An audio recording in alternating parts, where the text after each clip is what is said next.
Hello, hello, all the campuses outside of Garland High School. Thank you so much for attending this awesome opportunity that we have to hear another episode of the International Leadership of Texas Leadership Speaker Series featuring General Jim Mattis. We will be starting in approximately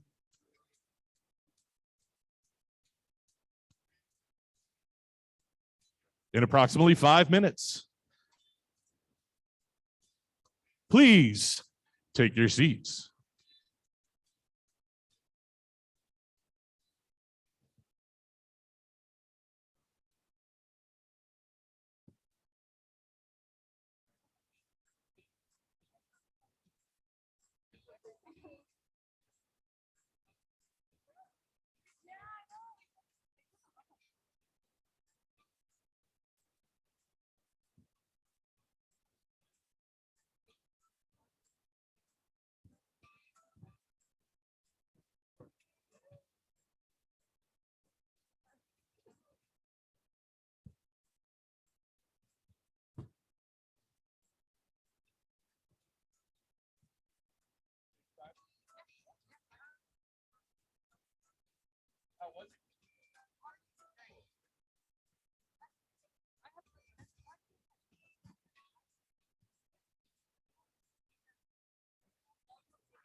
That's going to be a question that'll help him get into his discussion. That's the leading question. You're tossing that out for him to answer and go into his. Yeah. Okay. So should I ask that? Probably just the one that happened.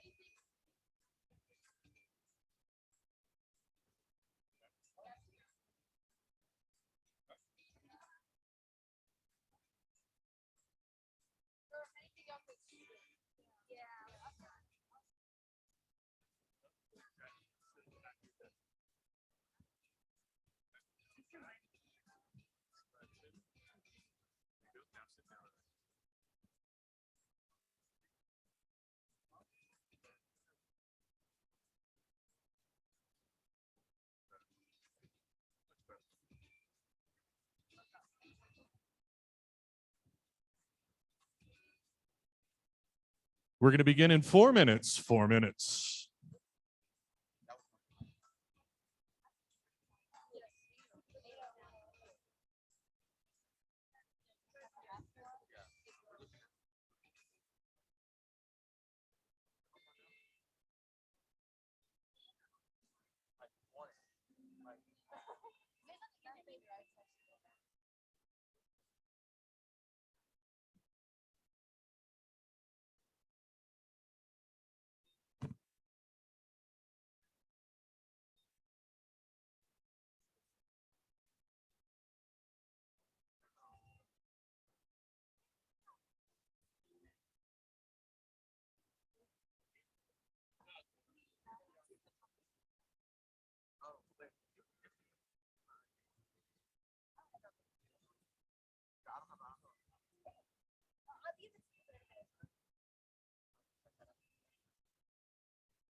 Hello, we are 1 minute out. 1 minute out, please.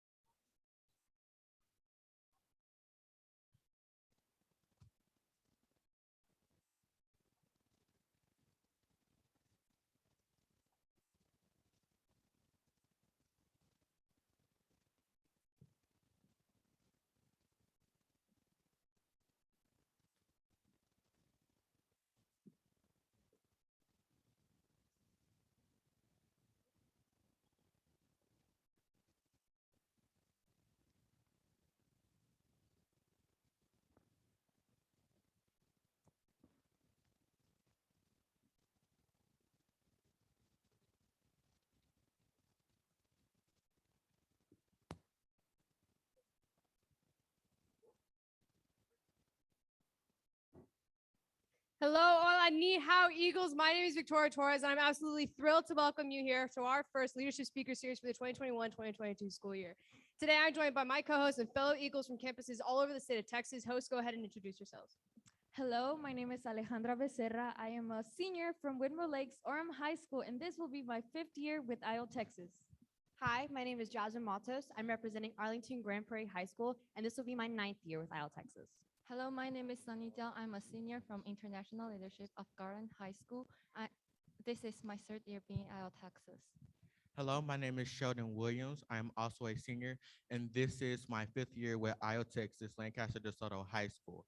Here at ILTexas, leadership is our middle name, and our Leadership Speaker Series gives us the opportunity to not only learn, but to engage with the world's greatest leaders. So it's not only our honor, but our privilege to be joined by the one and only General Jim Mattis. General Mattis was raised in southeastern Washington and graduated from Central Washington State College. He served for over 40 years in the Marine Corps as an infantry officer, plus duty as in the office of Secretary of Defense as NATO Supreme Allied Commander. General Mattis also served as a commander of the U.S. Central Command comprised of 250,000 U.S. and allies combat across the Middle East and South Asia.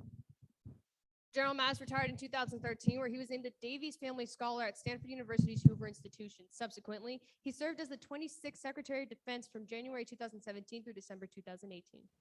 Please join us in giving a warm ILTexas welcome to our guest, General James Mattis.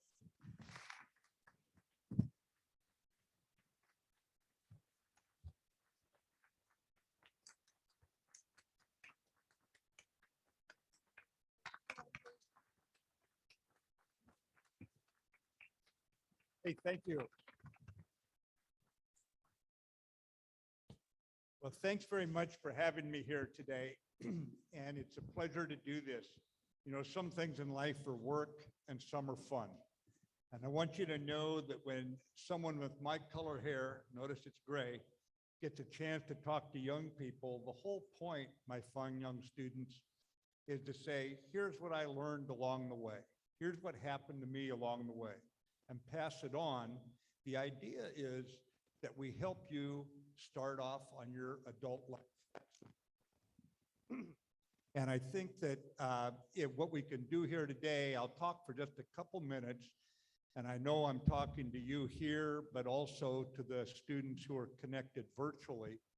But the idea is to close the gap between someone who's 70 years old and you young people who are just heading out on your education and going to go places, and you're going to change the world. That is why we want leaders. That's why we put you in a school like this with this kind of curriculum.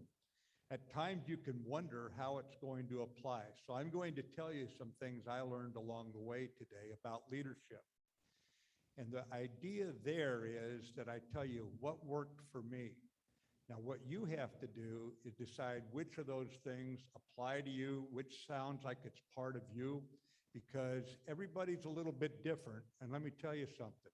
We need every one of those differences in our leaders, because no one leader alone, no one style alone is sufficient for the abundance of challenges we face individually, in our families, in our communities, in our parishes, in our states, in our nations and in the world.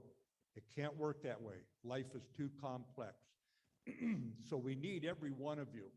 And you know, coming here, I was in the airplane yesterday flying down to Texas from up in the Pacific Northwest. Great to be in the great state of Texas, of course. You know what I mean? And I was thinking about what to say to you, and the words of a former president of Mexico came to mind. President Fox was a very honorable man. When he was president of Mexico, he was doing everything he could, especially for the less fortunate people in his society.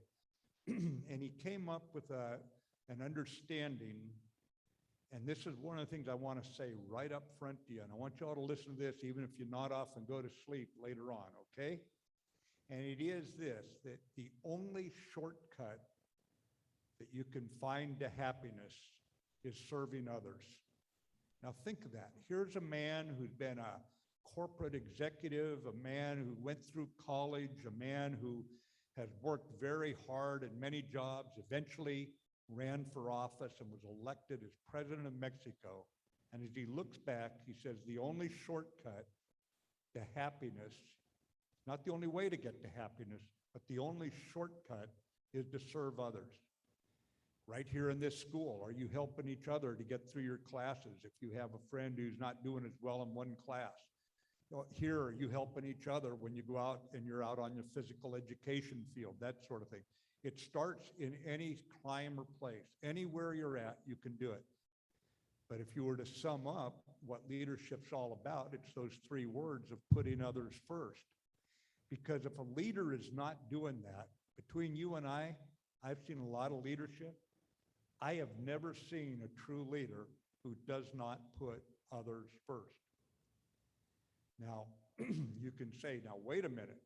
When you're commissioned a lieutenant in the Marine Corps, the president commissions you. He calls you a lieutenant. The Senate advises and consents with that. Surely you're a leader. No, you're not a leader. You're not a leader until the people you are leading say, she's a leader, he's a leader, okay?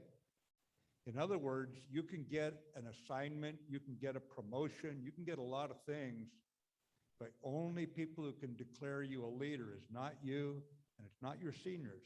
It's the people that you're leading. And you need to remember that, because if you could do the job on your own, they wouldn't give you anybody to lead. They'd say, go do it yourself. So guess what? There's only one mission you're going to have to accomplish on your own as a leader. And what is that? To win the trust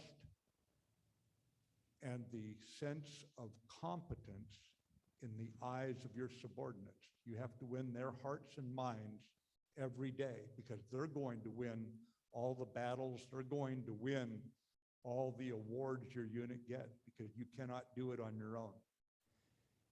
Another couple of things I want to bring up, because I was trying to think of what would I have liked to have been told when I was very young about being a leader. And one of the things I wish someone had told me at a very young age, when I could have learned it going into leadership positions rather than learning it while I was in, is to understand the difference between a mistake and a lack of discipline. Now, a lack of discipline, where somebody does something because they don't care, or somebody does something because they aren't ethical, that is very, very hard to accept. You can try and change their behavior, but if they're selfish people, it's going to be very hard to change that. And in an organization, on your team, in your college, in your corporation, in your startup, you entrepreneurs out there in the military, you have to hold people accountable for those kind of things. But most of the time, people don't lay awake at night trying to figure out how to make a mistake the next day, how to screw things up. You know what I mean? Nobody's laying awake trying to do that. And most of the time, you know what I learned? If I'd done a better job of coaching, they would never have made that mistake. So guess who was responsible? Me. So when you look at people around you and you see something go wrong, You have to have a leadership style in your mind that says, how could I have prevented that? How could I have set that person up for success?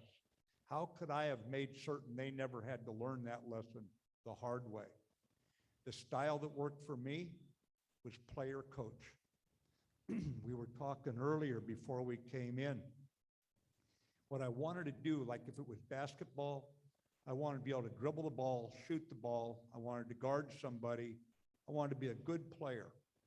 I also wanted to be able to coach other people how to be better players, okay? So when I went into the Marine Infantry, and think of this, you know how they got their name, infantry? Infant soldier, young soldier. My infantrymen were 18 to 21 years old, most of them. Then you'd have a few sergeants and a few officers who were older, but most of them were 18 to 21. And what I needed to do was coach them, and I had about 40 sailors and Marines in my infantry platoon, all very young men, all not long out of high school. Some had some college. And we would coach them, and I thought I could command that platoon in about 10 minutes a day. Give them an order, make a decision, about 10 minutes a day. And I could do that with good leadership. The rest of the day, all the other hours of the day, I was coaching them. And I would coach them and coach them and coach them and keep making them better and better and better. You know, when I was introduced, they mentioned I commanded 250,000 US soldiers, sailors, airmen, Coast Guardsmen, Marines, and Allied troops. And now I'm a 4-star general, okay? You know, I could command 250,000, 250,000 troops in about 10 minutes a day. The rest of the time, I was coaching. Now I was coaching, instead of 18 to 21-year-old infantrymen, I was coaching 45 to 50-year-old admirals and generals from America and all sorts of countries in the world. But you see what I'm driving at here? I found a style of leadership I could apply that assumed everybody around me wanted to do a good job, and I was going to help them to do that good job. And if they made mistakes, I was going to help them to see the mistake, and then I was going to coach them even better. I wasn't going to jump all over. Now, if they were unethical, that was different. It's different when someone's not being honest and that sort of thing. But most of the time, 99% of the time, I was spending my time coaching. So I wanted to pass that on about mistakes. Don't go after people when they make mistakes. You know, I once made a mistake, and I got 1,250 of my sailors, Marines, and Arab soldiers surrounded in the open desert. Now that's almost impossible to do, surrounded there. And my young sergeants and lieutenants got me out of the jam, and we got through it. And that afternoon, I went over to receive orders for continuing the attack. We were in a tough fight. And as I turned to leave after getting the orders, my boss, the colonel, said, "Jim, come here for a minute." He'd watched the whole thing. It's in the open desert. I couldn't hide it. You know, my boss is watching this, okay? And he said, "Jim, you learn anything today?" Pulled me off to the side, quiet, private, you know? I said, "Yes, sir." He said, "Okay," turned around and walked off. He didn't go after me, didn't jump all over me. I'd learned my lesson. I've never forgotten it. I remember it as clearly today, sitting here in Texas in 1991 when it happened. And so let people recover when they make a mistake. Get your arm around their shoulder and say, "I'm with you, buddy, and I'm going to stick with you till the cows come home." Now, it's more important that we get to your questions and answers, and these bright young folks who represent you on the stage are going to now throw at me some of their questions. So pass it over to you. Thank you, Judge General Mattis. We thank you for your words of wisdom you have just given us. But in our leadership classes, leadership traits and principles are key in our classes from your experience. What are good leadership traits that you would see suitable for a great follower? Yeah, you know, there's not much difference, my fine young students, between being a leader and being a follower. Because no matter what rank you ever get to in your corporation, in your university, in your community, you've always got a boss, you know what I mean? So even if you're a leader, you're still going to be a follower. And most of us are followers when we're very young because we're entering the workforce there. And so to me, it's the same leadership traits as you lead yourself, or you lead by example, or you lead 100 people. It's still the same thing, okay? But the one thing that I believe everything else rests upon is integrity. People have to know they can trust you. Trust is the coin of the realm. If everybody around you trusts you, when you say something, you don't have to say much if they trust you. When you speak up, they say, aha, he knows what he's talking about. Every time he tells us what he knows. And if something changes, he'll tell us when it changes.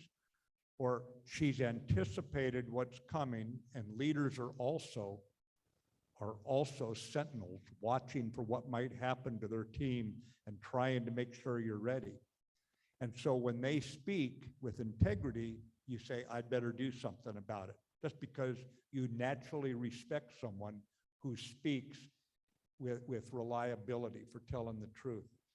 So for all of the other attributes a leader has to have, I think trust is the one, integrity is the one that you've got to focus on. And then you can build on that with your personal approach. And believe me, not one of you has a personality or a background that says you cannot be a leader. But the one thing you have to be a leader, to be believed in your troops, your subordinate, your team, to do what you're saying, is you must have trust. That's the coin of the realm. That's built on integrity. Sure. Thank you. My question is, when working as Secretary of Defense, when allying with organizations such as NATO, what do you think was one of your biggest leadership challenges? Excellent question. So when I was a NATO Supreme Allied Commander, I had basically about 27 nations in NATO, and all of those nations had officers on my staff, okay? So you have officers, it looks like, if you've ever seen the bar scene in Star Wars where everybody's like, looks weird, you know what I mean? Well, we had all sorts of different uniforms in my headquarters.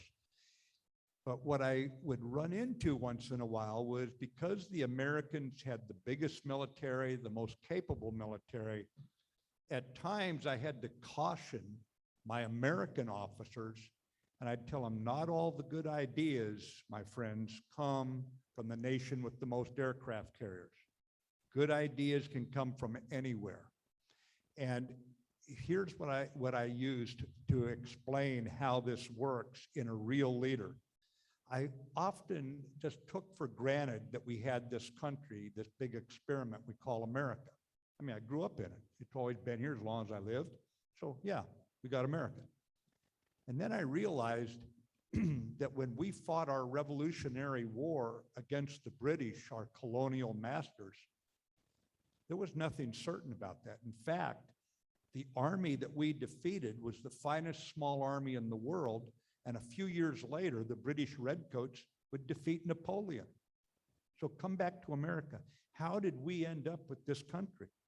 How did we get a country when George Washington had to take a bunch of free-thinking people and say, you're going to give up some of your free thinking here when we go into the battles with the Redcoats? We'll work together, we'll come up with a plan, but once it's go, if you don't stay disciplined, if you don't work as a team with each other, not only are you probably going to lose the battle, you're probably going to die, because this is a very, very good army you're up against. And yet we needed to defeat them and hold them off long enough, with French help, I might add, for Britain to say, we've got to let these guys go. They deserve their own country. And here's the way he did it. George Washington was one of the most boring leaders I've ever studied. But I started studying him to figure out, how did he do it? I mean, this isn't a mystery. You can read about it, because if you want to be a leader, you have to read. Your individual experience isn't enough. to teach you how to be a leader for all the complex things that come your way. You're going to have to read how other people did it. And so studying George Washington, he would always listen very, very closely. And listening was not just being quiet. Listening was really listening and learning. He would listen and learn. He would pay respect to the other people. He would stay curious. He didn't make a judgment right away. Something some of the people on our American television news shows might consider doing. Listen and learn. Really understand them. And then George Washington would find a way to help other people. At Valley Forge, where his troops were very cold, didn't have blankets or socks, he'd somehow get them blankets and socks. If he was in a battle and it wasn't going well, he'd bring more troops over to that part of the line. He was always trying to help people. He was always putting other people first. He'd go into danger and lead at that point. So he would listen, learn, help, and then he would lead. And I think that's the important thing, because America doesn't lead just because it's America. America has to live up to its word, has to be true, build trust. It's got to lead by listening to others, respecting them, learning from them, and being a little bit humble and helping them and then leading. Does that answer your question? Yeah. Thank you. Sure. In your opinion, what's the most important leadership trait and why? Well, again, I would build all of my leadership traits, all of them, on integrity. But that said, what you do at that point is you use your own initiative. In other words, if you're given a job to do, then pause and go back to the person who gave you the job and tell him or her, okay, here's what I think you want me to do. And that's called confirming it, okay?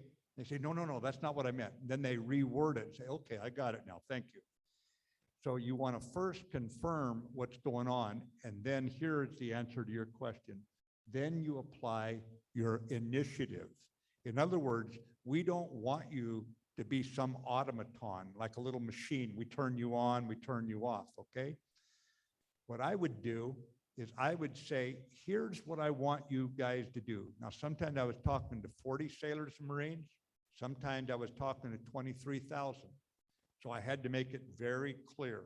My purpose is, my aim is. And then I would tell them, and at the end of the day, here's what I want you to accomplish. But you know what I didn't tell them very much about? I didn't tell them very much how to do it, okay? I wanted them to have room, those young gals and guys to have room to practice their own initiative. So what you want to do is make very clear what the problem is you want to solve and what the solution looks like, and spend time with people, understand that. But then leave people a little freedom to be themselves, you know what I mean? You'd be surprised just how well they'll come with better ideas you can, because no one person, I'm 70 years old. I'm not as smart as any three of you sitting out here. I've got some more experience. I can help you a little bit. But in terms of just plain raw smart, be a little humble in this world. We're all pretty smart, okay? It just comes down to what level of commitment. So I would say initiative to do what you think is right. Don't let others narrow you. No one can narrow you in America. No one can narrow you. Some countries do not have that freedom. We have that freedom.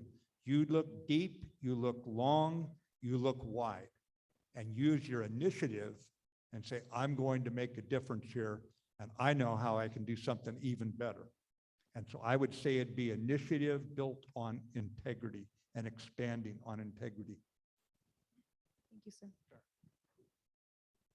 Looking back over your career in both the military and as a civil servant, what is one decision that you would do differently if you could do it over again? Do differently. Yes, you could do it over again. Yeah. You know, in the military, we defend, we protect this country, okay? And we're under civilian control. And there was an occasion when I did not want to do something, and I recommend we don't do this, okay? There had been a tragic situation on the battlefield. Some civilians had been killed, murdered, and I did not want to react the way I thought the enemy wanted me to. I had a different idea. Well, at the end of the day, we have civilian control of the military in our country. Military does not run our military. Civilians are on top of our military, as they should be. You do not want to be in a country run by one political party or a military junta or something like that. And the U.S. military's job is to protect this great big experiment you and I call America. And so when I got the orders that I had to do something, I said, okay, we're going to do it, and we're going to do it well. Looking back, the answer to the question is, I wish I had thought through better how to convey my concerns going up so they could have made a better decision. And I regret to this day that I didn't do. I learned from it. I was much more precise after that in my warnings and my reports going up. But like I said, we all make mistakes in this world, okay? Now, fortunately, again, in this case, my sergeants and lieutenants and captains, they got me out of the problem. But it was a difficult time, and I regretted for a long time that I had not done a better job of being persuasive going up. But remember this, my fine young folks, there are times when you're going to try to make something happen, and you know in your heart and your mind it's right. Remember, you might be wrong. That's the first thing. But number two, if you don't at first succeed, go back, think about it, do some more reading, talk to people you trust, and make another run at it. Now, you may have to do things. In the Marine Corps, they said that's why they're called orders, not likes. You don't have to like it. You know what I mean? We protect this country. But at the same time, don't let systems limit you. If you take good people like you young folks here in this room, and you put you underneath bad processes, the bad processes are going to frustrate you, okay? You know what that means? You need to explain to people why the process has to be changed. You take action then. You don't just sit there and watch that. Use your initiative and say, this needs to change. And I think that's the best answer I can give you on that. I should have tried to change the decision process. Thank you. General Mattis, what's something that you think our country must do in order to maintain a position of leadership and responsibility in regard to world affairs? What's something that you believe our country should do in order to maintain a position of leadership and responsibility in regards to world affairs? The most important thing in global affairs is to live up to your word. When you give your word about something, you do it. Why? Remember what I said earlier about trust is the coin of the realm for a leader? It's also for a country that leads. You have to live up to your word. And I'll give you an example that when Kuwait was invaded in 1990, the Americans led the international community, and somewhere around 70 nations helped us and put troops in the field under American command and freed Kuwait in 1991. In Bosnia, innocent Muslims were being slaughtered in a civil war. And we were frustrated here in America, and finally President Clinton said, like President Bush had done in Kuwait, said, we're sending in the American GIs. And then the European nations came in with us. In 2001, we were attacked, and nearly 3,000 innocent people, innocent citizens of 91 countries, died on our soil in New York City, Washington, D.C. And when we went after Al-Qaeda, 51 countries joined us. You see what I'm driving at? When America leads, when it has a reputation for leadership, okay. When COVID broke out, the Americans did not lead. Some people said, well, if we don't lead, somebody else is going to step forward. Didn't happen. Why? because for all of the consternation and what's going on in our country right now, America is still trusted, and it had the capability, the capacity to do something, and we didn't do it. And so countries went internal, countries went nationalistic, they did not help each other. Just a few years before, we had the Ebola River epidemic break out in Africa. And President Obama sent in the US Army medical teams, and he worked hard with our Army down there, and we helped solve it. And all sorts of European doctors, Asian doctors came in to help in Africa and stop that before it became a worldwide problem. So I think that what we have to look at is, how do you get a nation to lead because it's trusted and its word is believed? And I'm going to tell you something right now, because I don't believe, even as young as you are, I can't be honest with you. We need some of you young people to take positions of leadership and restore trust in America. You hear what I'm saying here? We need you, as young as you are, and young, so young that you wonder right now if you would ever be sitting up here. Believe me, I once sat in a room like this, never believing I would be up there passing things on. We need people like you, young people like you, with energy, with vision, committed to serving others, and we need you to step forward if this country's going to lead. Thank you, sir. All right, thank you, General. We now have students all across the state of Texas zoomed in to watch this live and in color leadership speaking series. We would like to give the mic over to our schools who have questions for you as well. Our first question comes from Lancaster DeSoto High School. LDHS, what's your question? Hello, General Mattis. It's an honor to be able to finally meet you. 你好，我叫柯赛菲. Hello, my name is Sadiq Al-Awi. 我是兰克斯特第索托高中12年级的学生. I'm a senior at the ILTexas Lancaster DeSoto High School.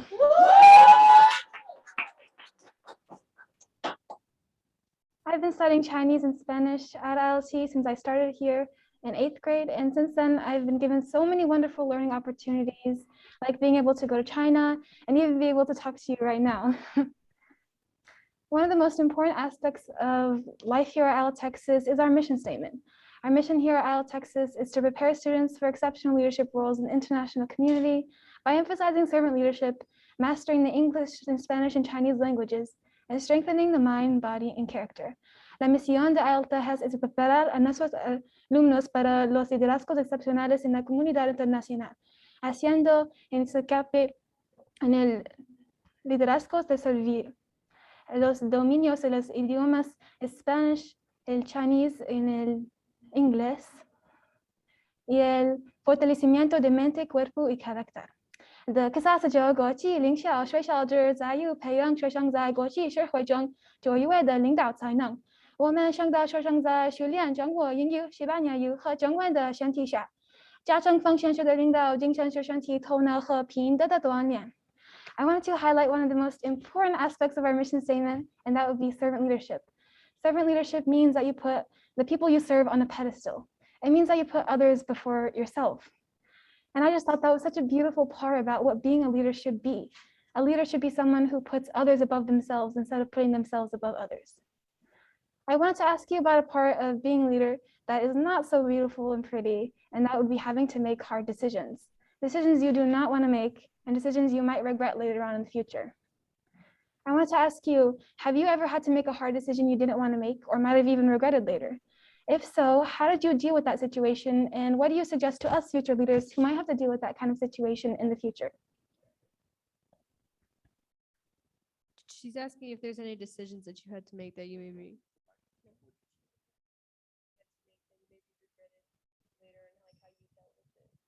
Yeah, that's what, okay, I thought it was, but I just want to make sure. You're always, when you're a leader, it's a very good question because it goes to the heart of your self-confidence. The only way you can live a leadership life and never have regrets about things you did is to do nothing. That's the only way. Because in hindsight, you'll always have more information. I used to tell people in a crisis, when a fast-breaking crisis, things are going wrong, half the information you get is wrong, the other half is partially incorrect. Yet you have to make a decision. And why is that? Because as a leader, you cannot just do your best. You have to do what's necessary, okay? You have to do what's necessary. For example, when COVID hit, our political leaders had to do what was necessary. And our medical people were scrambling to figure out what is happening here. How is it transmitted? How do we treat it? How can we make a vaccine? So day by day, they're finding out more. They say, do this. Then 3 days later, they say, whoops, no, that won't work. Look what we just found out over here. And so the only way you could not regret some of your decisions as a leader is to do nothing. And guess what? That won't do. You don't get the opportunity to do nothing when you're a leader. You must lead. That's your responsibility. You must take in the information you have. And there were numerous times I had more information later, and I'd say, boy, I wish I'd known that in the beginning, because then I wouldn't have done X, Y, or Z. Sometimes what I would tell you is that you have always got to know how to quantify your decision, okay? I don't want to get deep into it, but if you start by trying to figure out what is the risk that you're dealing with, then you won't end up in a position where you just run off and do something. You'll start by saying, wait a minute, what did I learn in math class about percentages? And what is the percent of a possibility here that something's going to go the wrong way that I don't anticipate? And as you do that, you'll say, I'm not going to make that decision yet. I can hold off for a little bit on that one, but I'll do this one just in case. You see what I'm driving at? It's like an insurance policy. So what happens when you make a bad decision? It's something where if you've been honest with your team, they will then stick with you. I'll give you the example. I was ordered to attack a city where some bad things had happened. We were outnumbered in that city. We attacked it. And deep inside the city, they did the one thing I said, but don't stop me. They stopped me. And then we had to pull out of the city. And the cameraman put his camera right in the face of one of my young Marines, only about 18, 19 years old, filthy, dirty, been fighting for days. And he said, this was a terrible fight. You lost some of your buddies, which must be terrible. You had to fight against this terrible enemy. You fought terribly day after day, and now you've been terribly told that you have to terribly leave the town. How do you feel? And they put the microphone right in his face. They've already told him how he feels, right? They've said terrible, terrible, terrible. And the young guy is from down south here, somewhere over in Georgia or something. He kind of looked into the camera. He says, doesn't matter. We'll hunt him down somewhere else and get him. Now, think about this. Here's a young Marine who's been fighting for days, and our decision was the wrong decision to go in. I recommended against it, but now ordered to come out. He would have had every right to say, I'm angry. I don't like this. That was a bad decision, and he would have been right. Instead, he kept loyal to his country and said, doesn't matter, we'll take care of it. And why do I bring that up? Because when something happens that's a mistake, where the judgment call was wrong, that's when loyalty counts. Loyalty doesn't count when everything's going smooth and things are easy. You know what I mean? Loyalty to your buddy, loyalty to your organization, your school, your military, your corporation, your church, whatever. That counts most when there's 100 reasons not to be loyal, okay? That's the test for loyalty. And that young 18, 19-year-old Marine, for all the fighting he'd been through, just said, didn't bother him one bit, and walked off from the camera. So was it a mistake for us to go in? It proved to be, yes. but it doesn't have to be something that takes your heart out of what's going on. You don't have to lose your trust and your love for the guys and gals next to you. See what I mean? That's the best answer I can give you. It's a heck of a good question, though, because the only leaders that could take that, the only people who don't make mistakes are ones who don't do anything.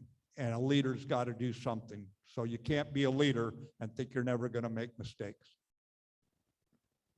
Well, thank you, sir. And also, great question to Lancaster. Next up is Wilmer Lakes Orem High School. What's your question? Good afternoon, General Mattis. It's an honor to be with you here talking to you. I am Tommy Frias. I am a senior here at Wilmer Lakes Orem High School. I've been with ILTexas for 5 years now. I'm from Dominican Republic, and Spanish is my first language. But ever since I've been with ILTexas, I've been mastering my English and working on my Chinese.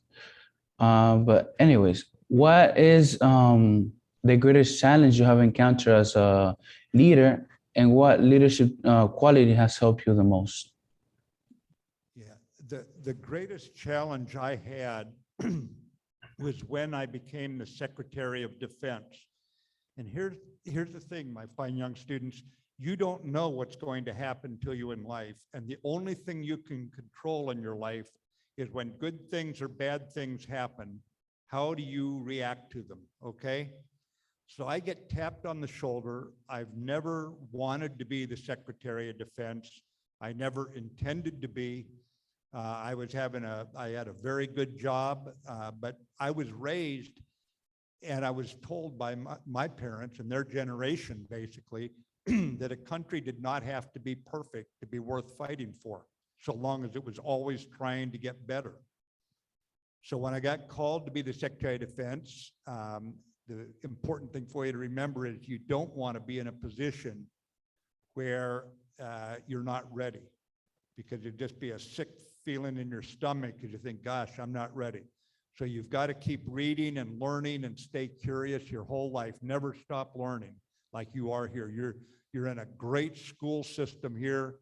I wish I'd had a school system like you have that actually focused on leadership.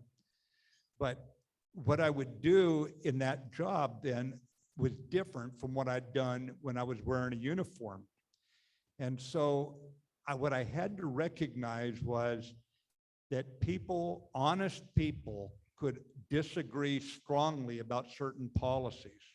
So how do you deal with people as you try to reconcile? Because you can't just say, this is my way, and this guy says, this is my way, and we're not going to do anything. You've got a country to lead here. So how could I reconcile their position with mine? And one is to recognize he or she might be right. I may be wrong. Start with a little humility. And then what to do, I would use history. And I would say, well, here is a similar situation that happened to France or happened to Australia. And here's how they dealt with it, successfully or unsuccessfully. And why would I do that? Because I didn't want them to think I was trying to be a bully. I didn't want them to think I was trying to throw my weight around, because once upon a time I'd been a 4-star general in the Marines. I wanted to persuade them that I understood the problem as they saw it. I wanted to start where they were at, but then I wanted to move them to think there may be other ways to solve this problem. And that's what I would do. And that's where I would use history. And you know what happened when I used history? It became less of an ego battle, because I wasn't attacking them anymore. I was talking about this incident out here. You know what I mean? So they could listen to that and realize I was just saying it didn't work that time the way they tried to solve it. Or it did work over here a different way. And that allowed us to deal with this reconciling different points of view. But those were the challenging issues where people were just dug into different positions, and I had to try to find some common ground. And the common ground I found was usually using history and redefining the problem, so we all agreed what was the problem we were trying to solve. Thank you for your great answer and great questions. And next, we'll head down to College Station, Elgin Land High School. What's your question? Good afternoon, General Mattis. My name is Elijah Loop, and I'm a junior at ILTexas, Texas.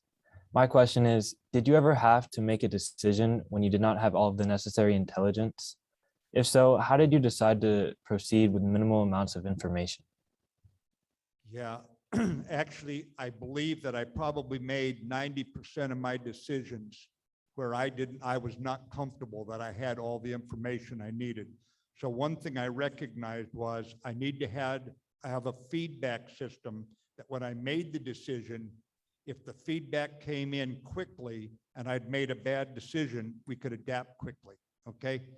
So that was one thing. I set it up so there were feedback and displays of information that would warn us right away everything's going wrong. And that would allow us to move beyond the mistake. But generally what I would do, I mentioned it in passing a couple minutes ago, I would quantify whatever I could. And I would try to determine which one of my units faced what specific danger for what specific period of time. And then I would take measures to reduce the danger to them and to reduce the time they were in danger by moving other units around, bringing more support in, and that sort of thing. But the higher up you go, the more often you have to choose between two bad options because there are no good options. If there were good options, someone below you in the chain of command would have made that decision. So by the time it got up higher, it became almost a matter of necessity that we always have branch plans. We have another plan. If this goes wrong, then we do this. You know, when you're playing American football and you're going to call this play, but if that play goes wrong, you know what you're going to do to roll out of it into another. I mean, you always are thinking ahead. And then what I'd do is I'd get all my guys and gals in a room and say, now, let's war game it. We're going to do this. And I'd have my intelligence officer, and he or she would play the bad guys, and they would do things that we didn't expect. And we're all talking to each other now, okay?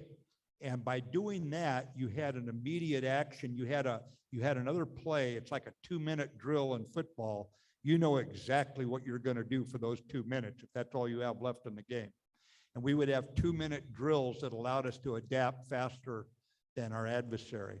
And that seemed to be the best way to handle the issue because I think probably every critical decision I made and most of the not so critical were probably made with less information than I wanted. It's almost the norm. You always think, because you watch movies and TV and it's always real clear, isn't it? You know, when they show some drama, you know, it's real clear. They have all the information and they make a real smart decision. Not in the real world, my fun young students. That's not the way it happens. So you keep doing your studying, read your history, read biographies, do your arithmetic, and keep thinking, what can I do to show initiative here if something goes wrong? Because at that point, I mean, I can still remember being a 28-year-old company commander and a 19-year-old Lance Corporal on point yelling, hit the deck.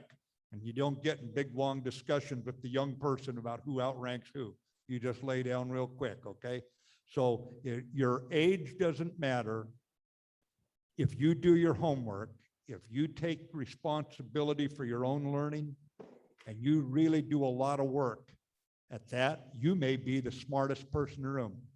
As a 4-star general, I had a Navy lieutenant, young guy as my aide. I remember once he threw a piece of paper over in front of me in the middle of a conversation where I wasn't even the senior person in the room. There were civilians who outranked me. And he just passed over a piece of paper, had a question on it. And I looked at it and I read the question to everybody, and it stopped the entire discussion. A lieutenant sitting behind me spotted the error that all of these high-ranking people were making and interrupted the whole thing. So what you're always wanting to do is be looking for new questions. When you study history, it will not give you the answers, but what it will do is tell you the questions you should ask so you don't end up in a jam or you catch it early? That's the best answer I can give you on that one, young man. That's a great question, by the way. Thank you, General Mattis. Aguilan, great question. Next up, we have Arlington Grand Prairie High School. AGP, what's your question? Good afternoon, General Mattis. My name is Caleb Coleman. I'm a 12th grader in the AGPHS campus, and I've been JRTC for 4 years now. I'm really happy that I can speak with you today, and I'm happy that I can represent for my campus. So my question today is, as concerns for cybersecurity grow, mainly for people my age, I'd like to know if you have any important steps for like students and for our nation.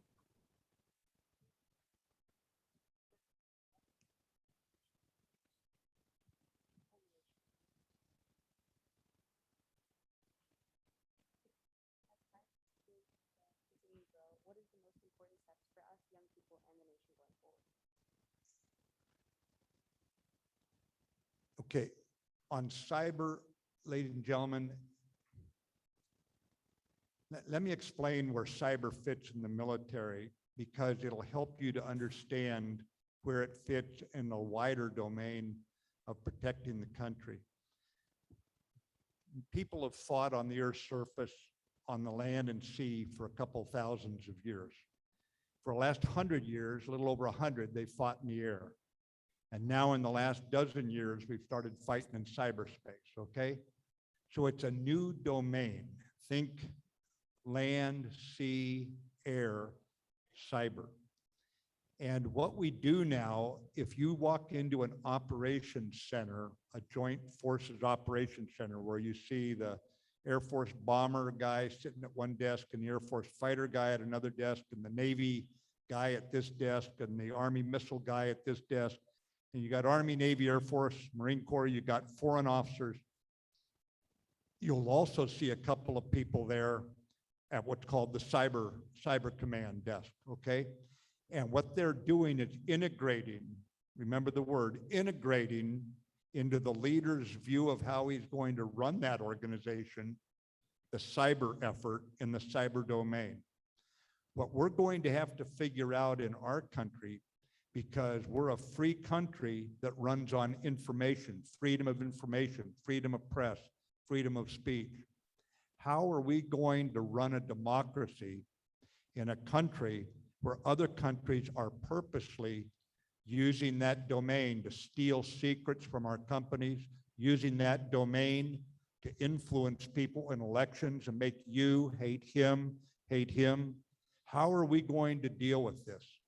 And one of the most important things is what you're doing here, where you're studying what it is we stand for as a nation, so you don't allow people to create hatred between you and that other American sitting next to you.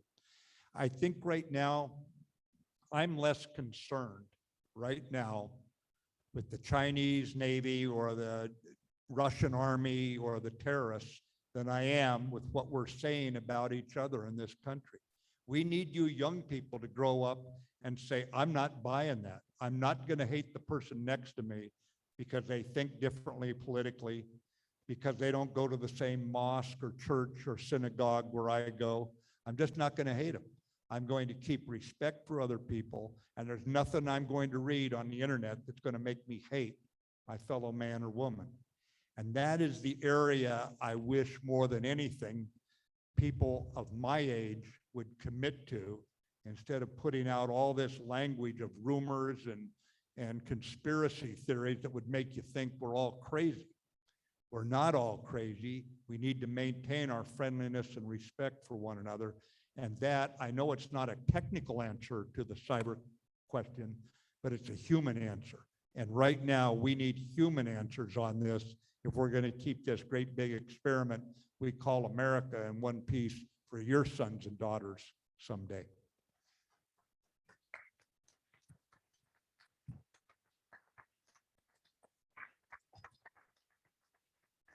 Thank you, General.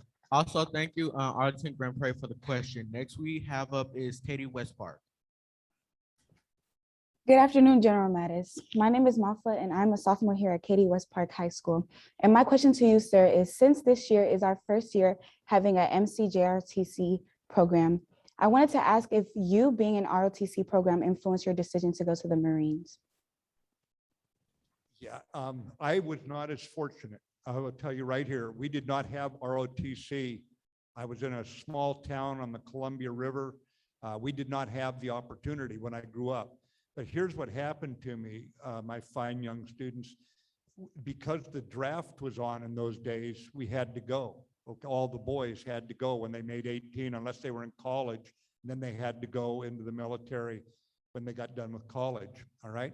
And so that drove me into the military. Whereas I think if I had had the chance to go to ROTC and learn how much ROT teaches you to put others first, to look out for each other, then I probably would have been a more willing volunteer. As it was, I would just go on because I had to, okay? Now, once I got in the military, this is why I say if I'd been in ROTC, I might have chosen the military.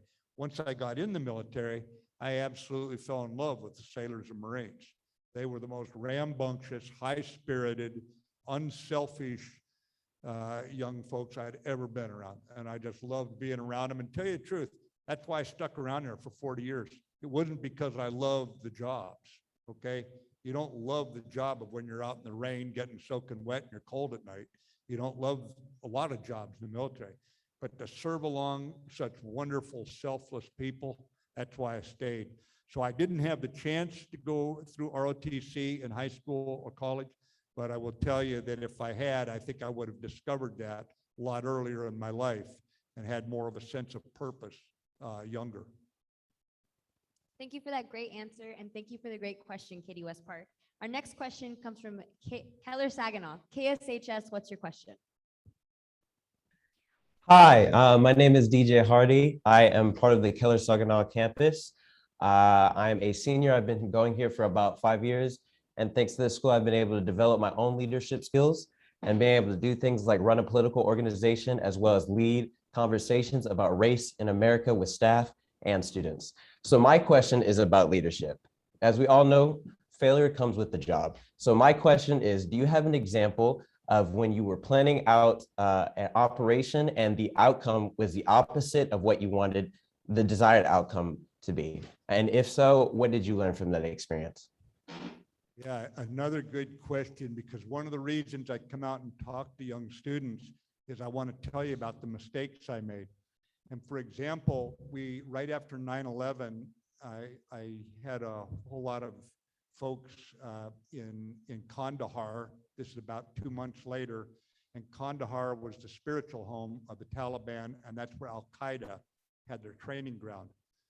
So we got word about where Osama bin Laden was. He was the person who had directed the operation to kill thousands of innocent people in our country and in other countries, I might add. We weren't the first he'd done this to. We were the ones who were determined we were going to get him, and eventually we did. But we found out he was in one of two valleys. And so we designed an operation to block those two valleys. And then when we were going to move up against those two valleys and get him. And I was under the US Navy when I landed. But after we'd been ashore for a while, I came under a different command. And that command did not recognize the opportunity.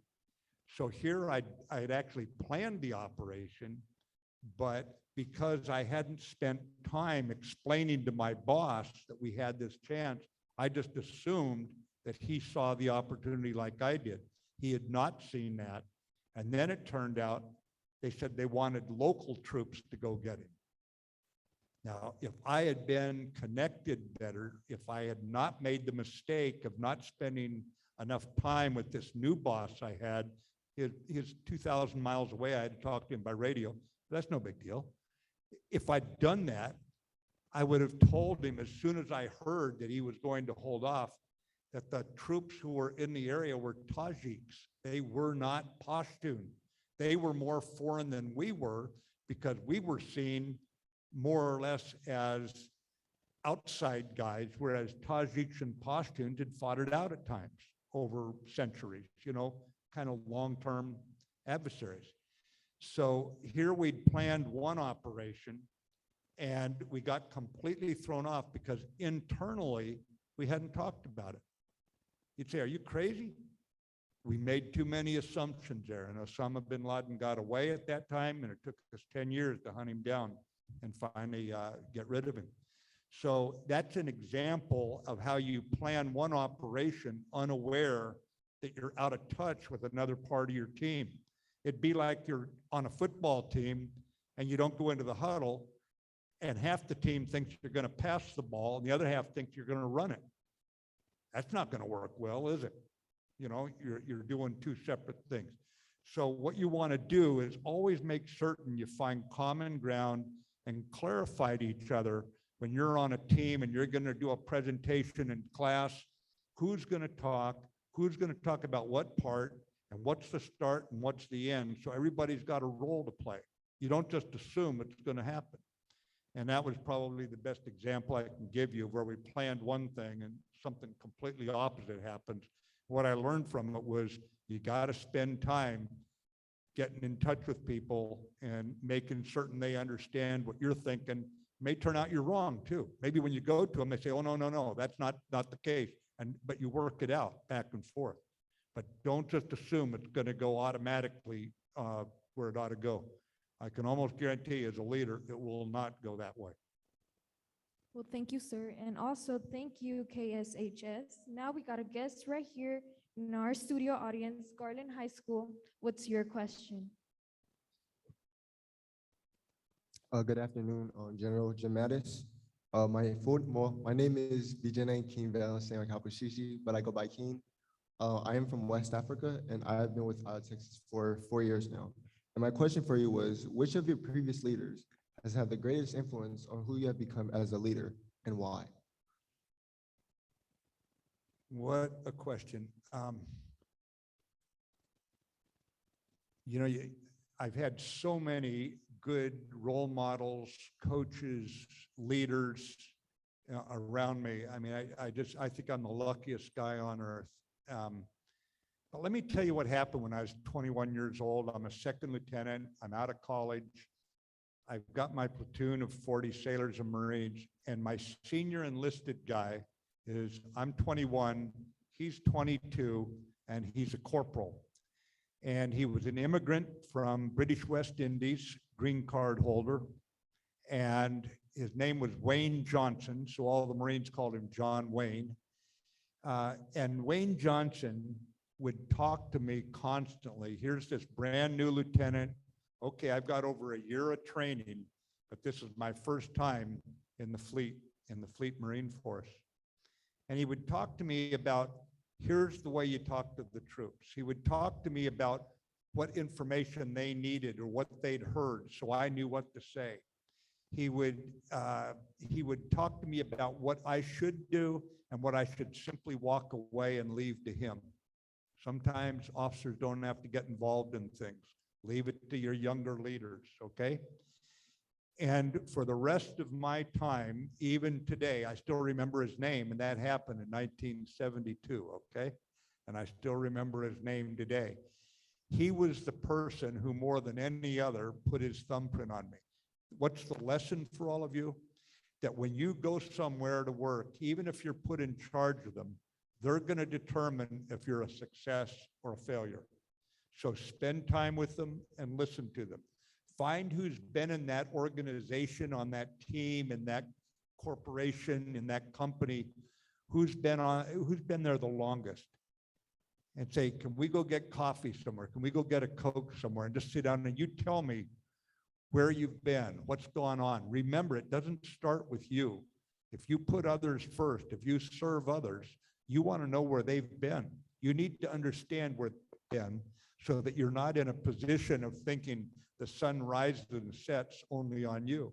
That's how you put others first.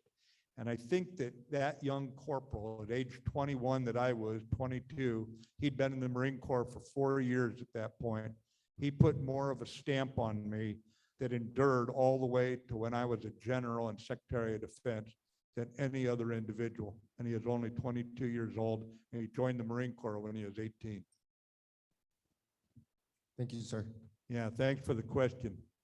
I'm real proud of him, so I never want to forget his name. Thank you for your great answer and great question from Ken. We actually have one final question for you, General Mattis.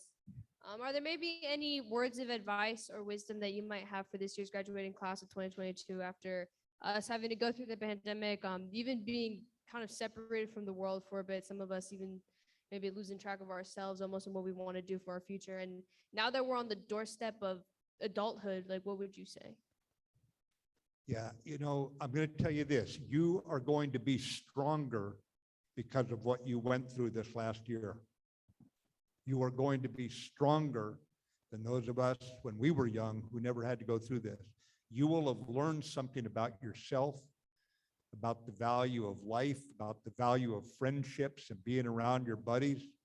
You are going to be stronger because of it. Now, at the same time, we old guys, you've got gray hair, we have an obligation to try and help you. We realize it's been a tough road for you. And we're not going to put lipstick on that mess. That is an ugly situation. But what happens when something doesn't break you and you go through tough times, you come out stronger. Everyone does. And even if you got broke somewhere, as you heal, you'll be even stronger there. But I think one of the most important things at a time when our country has had problems internally, where trust has broken down, where we see what's going on in Afghanistan, and you see it, I see it. Let's remember that this country has two real fundamental sources of power. And one of them is intimidation. And that's what I was part of the military, that if you attack this country, we will fight like the Dickens. We have free men and women, and we will fight. Abraham Lincoln used to say, nobody outside this country can take us on and not pay a price. That was Abraham Lincoln when he was a young man, only 29 years old. But remember too, we have the power of inspiration. And by this, I mean, what we have, I'll give you an example. I'm out in Western Iraq at an outpost where a few sailors and Marines are trying to keep enemy fighters out from Syria from getting into Iraq. Because if they get in, they're going to kill innocent Iraqis. They're going to do it. That's what they're being sent in to do. So we have this string of outposts out in the middle of nowhere. And I go out there and I'm inspecting them and I pull in. And a lieutenant told me, as he's briefing me, he says, by the way, we caught a guy putting an IED, an explosive, on the road you drove in on. Well, that's kind of personal, you know? And I said, really? He said, yeah, he lived in London for 2.5 years. He's an engineer, speaks perfect English. You want to talk to him? I said, sure. They brought him over. Hadn't been a good night for him. Got caught in the act by the Marines. And so he's a little shaky and he sits down and we're talking. And I said, what are you doing this for? You know, we're the only friends you've got in this country. I mean, we're trying to keep the bad guys out. He said, oh, you Americans, you Jews, you're here to steal the oil. I said, no, actually, we're not. I pull my wallet out every time I pump gas in my car, okay? But you're an educated man. You're going to talk like that, just go away. I don't have time for you. And the Marine stepped forward to take him away. And the guy said, can I sit here for a minute? I said, okay. So the Marine stepped back. We're just sitting there in the dirt together, the two of us. He said, I just don't like foreign troops in my country. Well, I can respect that. I wouldn't want foreign troops in my country either. Nor would you. You know what I mean? You don't want somebody from another country with some gun telling you whether or not you can walk down the street. And I said, okay. We talked about his family. His wife and 2 daughters lived about 10 kilometers away over on the Euphrates River. And he said, I guess I'm going to jail. I said, oh yeah, you're going to Abu Ghraib jail and you're lucky you're not dead. And he said, General, let me ask you a question. He said, if I'm a model prisoner, do you think someday my family and I could immigrate to America? Now stop and think about that, my young people. In the midst of a fight where someone hates us so much, he's literally trying to kill us. And America's power of inspiration could reach halfway around the world. And you know what? He would give anything for his family to be living here and his 2 daughters sitting right here in your school. He would give anything for that. He might have been fighting us right there. He was a sincere, honest man. He was honest with me. And I want you to remember that on our worst day, when you're most dissatisfied with your country, when it has failed to live up to your expectations, remember it's still the best hope going. And remember, the power of inspiration is more powerful than even my beloved sailors and Marines. That power of America's inspiration, if we will live up to respecting other people and each other, if we will live up to what Lincoln called our higher angels, we're still the best hope in the world. And all you have to do is listen to this guy who was actually an enemy at the time. Anyway, I've talked long enough. Godspeed to you all, and it's a pleasure to be here with you. Thank you very much.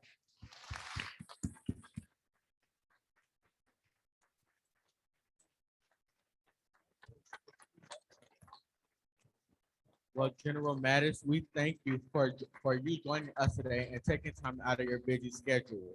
If you just happen to stop by Texas every once in a while in the future, stop by in ILTexas. We have plenty of campuses for you to drop by. And thank you to all of our campus liaisons and admins for helping us put this together. We'll have many more inspirational leadership sessions just like this one coming to you soon. Fly high, Eagles. All right, that's a great way to end.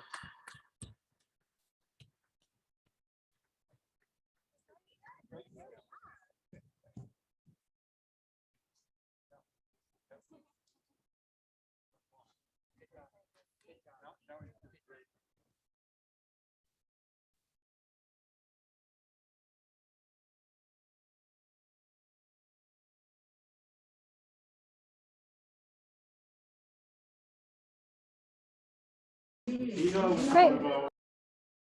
Great job, everyone. You did amazing.